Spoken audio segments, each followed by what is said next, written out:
లేదండి, మీడియా ఎట్టి పరిస్థితుల్లో మేము తప్పుపడ్డాం. ఎందుకంటే మీ దగ్గరికి అందరూ వచ్చి మీకు చెప్పాలనేది ఏం లేదు. మీ దగ్గరికి ఎవరు వస్తారో వాళ్ళ వివరణ మీరు తీసుకుంటారు.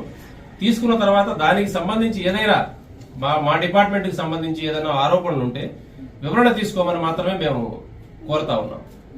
ఇప్పుడు మరియమ్మ తప్పు చేసినట్టు సార్, మీడియా తప్పు చేసినట్టు.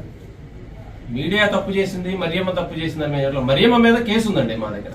గతంలో ఎప్పుడు లేదు సార్, మీడియా ఇలా చేసింది గతంలో ఎప్పుడు లేదు, ఇప్పుడు ఎందుకు ఉంది?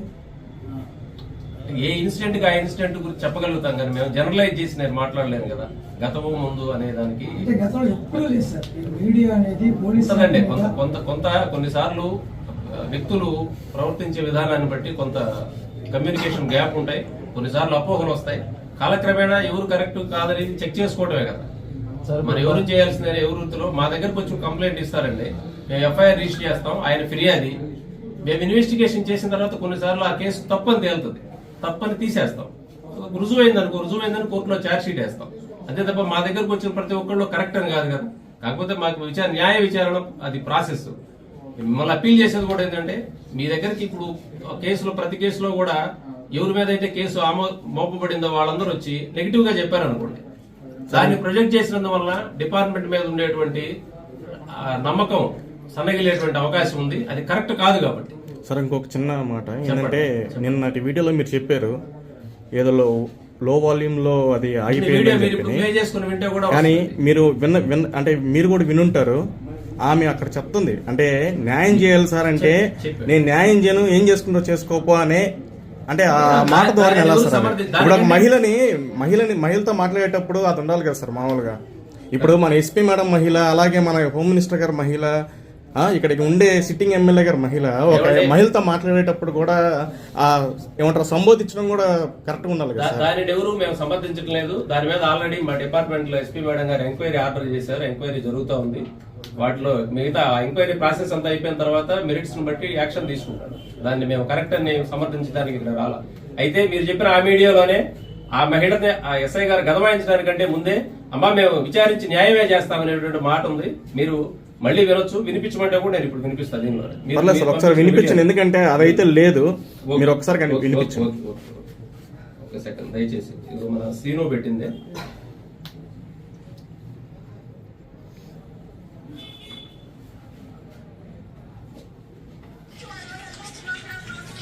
అది వెయిటింగ్ న్యూస్ సార్. అది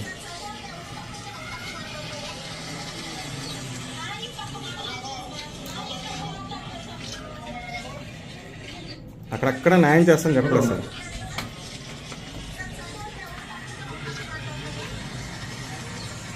ఒకసారి దగ్గర లేదు సార్, మేము కూడా విన్నాం. ఎందుకంటే ఇది పబ్లిక్ ఇచ్చిన వీడియో కదా, అంటే మీడియా వాళ్ళు తీసిన వీడియో కాదు సార్. కాదు, పబ్లిక్ ఇచ్చిన వీడియోలోనే ఎవరు న్యాయం ఉంటే వాళ్ళకి న్యాయం చేస్తాననే మాట దీనిలోనే ఉంది. మీరే వినండి, దీనిలో నేను దాచిపెట్టేది. మీరే ప్లే చేయండి సార్, పర్లేదు, పూర్తి వీడియో ప్లే చేయండి. పదే అడిగిందని అన్నారు, న్యాయం చేయండి న్యాయం చేయండి అని. న్యాయం చేయండి అని అడుగుతారు ఎవరైనా కానీ కూడా. పదే ఎన్నిసార్లు అడిగినా కానీ 4 సార్లు చెప్పినా దాన్ని నేను సమర్థించట్లేదు బాబు. మా ఎస్ఐ గారు ఆమెను గదమాయించే విషయాన్ని మేము ఎవరు సమర్థించట్లేదు. దాని మీద ఎంక్వైరీ ఆర్డర్ చేశారు, ఎంక్వైరీ చేస్తా ఉన్నాం. అయితే దానికంటే ముందుగా ఆయన మీరు న్యాయం చేయండి అన్నప్పుడు మేము న్యాయమే చేస్తామనేటువంటి మాట పెట్టారు. అంటే అది మేము చెప్పేదంటే సార్, అది మీడియా మిత్రులు తీసిన వీడియో అయితే కాదు, అది పబ్లిక్ నుంచి వచ్చినది. అంటే మీరు ఏదో లో వాల్యూమ్ చేశారు, వాయిస్ లోగా వచ్చింది, దాన్ని ఎడిట్ చేశారేమో వెరిఫై చేయాలి. అందరికి పంపించి అదే నేను అనేది కూడా అంటే ఇంటెన్షనల్ గా చేశారా లేదా అనేది తెలియదు. ఎస్ఐ గారు ఒకసారి ఆవిడ చెప్పినప్పుడు న్యాయం చేయండి సార్ అంటే మేము న్యాయం ఇటుపక్కుంటే అటుపక్కే చేస్తామని మాట్లాడాడు. ఆమె మళ్ళీ రెట్టించి 2-3 సార్లు అడుగుతుంటే ఇప్పుడు ఈయన ఎంక్వైరీ చేస్తా ఉన్నాడు పక్క, నువ్వు మాట్లాడొద్దమ్మా ఉండన్నాడు.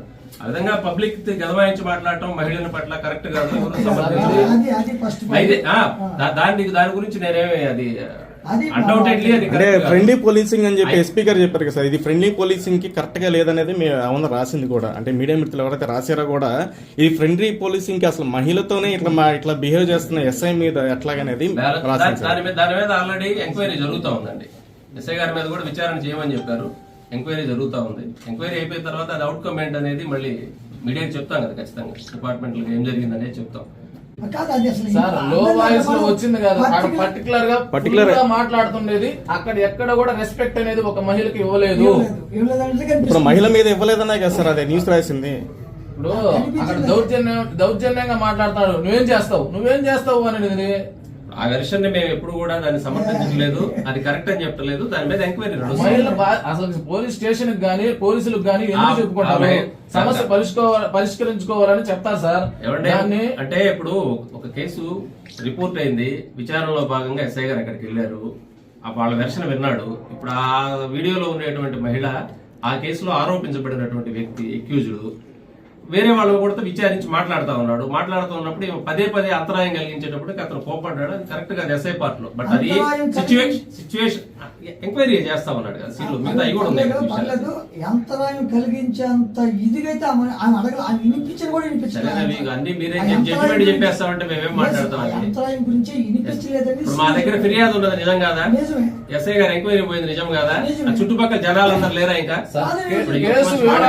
పక్కన పెడితే బాధితులతో ప్రవర్తించిన తీరు కరెక్ట్ కాదు అనేది మేము చెప్పేది. దాని మీద ఆ సిబ్బంది కూడా సరిపోరు తీర ప్రాంతంలో మాకు అనిపిస్తుంది. సార్ ఇక్కడ జరిగింది మండలం హెడ్ క్వార్టర్స్ లో, అందులో స్టేషన్ కి ఒక దాని మీద ఎంక్వైరీ చేస్తున్నాం. ఇది ప్రజల అభిప్రాయం ఏంటంటే ఖచ్చితంగా ఎస్ఐ గారి పాత్రతోనే ఇది జరిగింది అన్ని విషయాలు అన్ని యాంగిల్స్ లో క్లియర్ కట్ గా వస్తుంది. దాని మీద ఈ రోజు వరకు ఒక్క దాంట్లో వీడియోలో ఉన్న వాళ్ళ మీద ఎటువంటి వాళ్ళ మీద కేసులు గానీ ఏది నమోదు చేయలేదు అనేది ప్రజల్లో ఒక ప్రజల్లో ఉండే అపోహలన్నీ కూడా తొలగిస్తాం క్లియర్ కట్ గా. దాని మీద ఎంక్వైరీ జరుగుతూ ఉంది. ఎంక్వైరీ అయిపోయి మేము ఒక ఒపీనియన్ కి ఎవిడెన్స్ తో, మేము ఊరికే ఎవరు కనపడితే వాళ్ళు పెట్టేది కాదు కదా. మేము ఏ పని చేసినా గానీ కోర్టుకు సబ్మిట్ చేసేదే ఉంటుంది, సాక్ష్యాలు కావాలి కాబట్టి ఆ సేకరించే పనిలో అయిపోయిన తర్వాత లీగల్ యాక్షన్ తీసుకుంటాం. సార్ ఇంకోటి ఏంటంటే, ఎప్పుడైనా పోలీస్ శాఖ మీద ఆరోపణలు వచ్చినప్పుడే సీఏ గారు వచ్చి ప్రెస్ మీట్ పెడతారు, కానీ లా అండ్ ఆర్డర్ లో ఏదైనా జరిగినప్పుడు మాత్రం సీఏ గారు ప్రెస్ మీట్ పెట్టరు. అదే విషయం కూడా కోడి పందాల్లో కూడా జరిగింది. పర్సనల్ ఒపీనియన్ ఎందుకు సార్? కోడి పందాలు జరిగి కూడా 4 రోజులు అవుతుంది, ఇంతవరకు మీరు వచ్చి ప్రెస్ మీట్ పెట్టలేదు. ఈ రోజు వచ్చి మేము అడిగితే మీరు చెప్తున్నారు, కానీ ఏ రోజైనా మీరు జరిగిన మరుసటి రోజు వచ్చి ప్రెస్ మీట్ పెట్టారా? అంటే పోలీస్ శాఖ మీద నిన్న న్యూస్ వచ్చింది కాబట్టి, ఏదైనా వచ్చింది కాబట్టి మీరు వచ్చి పెడతారా అంటే అందరూ చెప్పుకుంటాను. ఎందుకంటే సీఏ గారు ఎప్పుడైనా ఎస్ఐ గారి మీద ఏదైనా మీడియాలో వస్తే తప్ప సీఏ గారు రారు.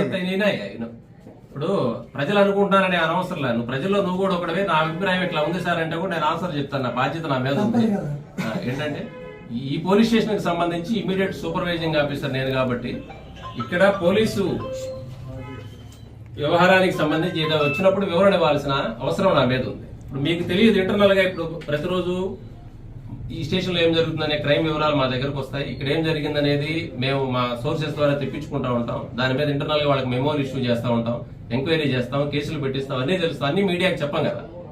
మీడియాకి చెప్పాల్సిన అవసరం వచ్చినప్పుడు లేకపోతే ఆ సందర్భాన్ని బట్టి పిలిచి మీతో షేర్ చేసుకుంటాం తప్పితే మా రోజువారీ వ్యవహారాలు మేము మీడియాతో షేర్ చేసుకోలేము. అదే సార్, అంటే జరిగి కూడా 5-6 రోజులు అవుతుంది, ఇంతవరకు సీఏ గారు వచ్చి ప్రెస్ మీట్ పెట్టలేదని చెప్పి. అంటే ఇప్పుడు ఈ రోజు ఏదో పోలీస్ శాఖ మీద ఒక ఆరోపణ వచ్చింది కాబట్టి సీఏ గారు పరిగెత్తుకుంటూ వచ్చి ప్రెస్ మీట్ పెట్టారని నిజంగా అట్లే ఉంది సార్. ఎందుకంటే ఇంతకు ముందు కూడా ఒక సందర్భం అలాగే జరిగింది. ఖచ్చితంగా చెప్పాం కదా, పోలీస్ డిపార్ట్మెంట్ కి సంబంధించి ఏదైనా ఒక ఎలిగేషన్ వచ్చినప్పుడు దానికి సంబంధించి వివరణ ఇవ్వటం ఈ స్టేషన్ ఇన్ఛార్జి సిఐగా నా బాధ్యత. దానికోసం ఇస్తాం. మా ఇక్కడ జరిగేటువంటి నేరాలు క్రైమ్లకు సంబంధించి ఏమి యాక్షన్ తీసుకుంటున్నారు ఏమనేది మా రొటీన్ అడ్మినిస్ట్రేషన్ లో మేము రిటర్న్ గానే అందరికి ఇన్స్ట్రక్షన్స్ ఇస్తాం, డేటా తెచ్చుకుంటాం, కేసులు పెడతాం. ఇంకొకటి సార్, అంటే ఇంకొక వివరణ ఏంటంటే, మీడియా వాళ్ళు మేము ఇప్పుడు ఇక్కడ ఉండే వాళ్ళం కూడా ఎప్పటి నుంచో ఉన్న వాళ్ళం, మాకు ఎప్పుడు శత్రుత్వం లేదు పోలీసులతో. ఇంకోటి అన్నదమ్ములు కాదు మనం, ఇప్పుడు ఉంటారు రేపు వెళ్ళిపోతాం. కానీ ఏంటంటే మీరు వ్యక్తిగతంగా చేస్తున్నామని ప్రతిసారి, అంటే ప్రతి ప్రెస్ మీట్లో కూడా మీడియా వాళ్ళు వ్యక్తిగతంగానే పోలీస్ శాఖని ప్రతిసారి ఇట్లా చేస్తున్నారని చెప్పి మీరు ప్రెస్ మీట్లో చెప్పడం జరుగుతుంది. అది అంతవరకు కరెక్ట్ సార్? అది ఎందుకంటే మా దగ్గరకు వచ్చిన ఏదైతే వివరాలు లేకపోతే వచ్చిన వీడియోల్లో ఆధారాలు బట్టి తప్ప మేమేం కాదు సార్. ఒకటి మనుషులకి వచ్చేటువంటి సమాచారం కరెక్టా కాదా అని చెప్పి తెలుసుకోకుండా ఇవ్వటం వల్ల వచ్చేటువంటి గ్యాప్ ఇది. దానికి మేము చెప్పేది కూడా అందరిని ఉద్దేశించి అంటున్నా. ఇప్పుడు మా పోలీస్ స్టేషన్ లో పనిచేసే సిబ్బంది ఒకళ్ళు తప్పు చేశారనో ఎట్లా ఉంటుందో అట్లానే మీడియా గ్రూప్ లో ఉండే వ్యక్తి కూడా ఒకళ్ళు పొరపాటు పడి ఉండొచ్చు. దాన్ని సరి చేసుకోమని మాత్రమే నేను రిక్వెస్ట్ చేశాను తప్పితే మీరు తప్పు చేశారు, మీరే నేరం చేశారు అట్లాంటి మాటలు ఎప్పుడు మాట్లాడాలా మీరు చెక్ చేసుకుని కావాలంటే. వాళ్ళ దగ్గర వచ్చిన సమాచారాన్ని క్లారిఫై చేసుకోకుండా ఇచ్చినందువల్ల ఈ ఇబ్బంది వస్తుంది. దయచేసి క్లారిఫై చేసుకోండి అని మాత్రమే చెప్తున్నాం.